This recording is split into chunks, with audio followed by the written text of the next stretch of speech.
Hello again, everyone. It's Vince Forer from TradingWinds.com, and this is our update for December 2nd, 2019.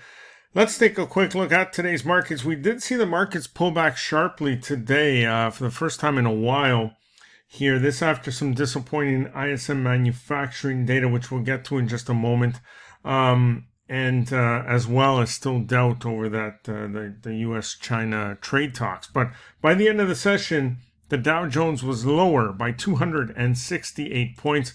The S&P 500 finished lower by 27 points, while the nasdaq giving back 98 points, and the Russell 2000 was lower by 17. So earlier this morning, the ISM Manufacturing Data Survey came out, and they disappointed, came in at 48.1 compared to an expected forecast of 49.2. Now, the most important part of this report is that it is the fourth straight month with a reading below the 50 level, which really means that the U.S. economy is contracting. So there is that trend lower, and that is what has spooked the markets. The bond market reacted by gapping lower and closing lower today, while the yield on the 10-year note getting a bump, and it is now at 1.824%.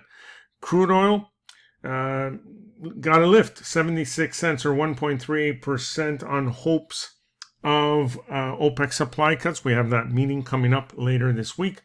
Gold pulled back $4.70 or about 0.3%, while the US dollar pulling back sharply on that ISM manufacturing report as well. Okay, so let's see if we hold support here or if this is the beginning of something a little more significant to the downside. But that's it for now.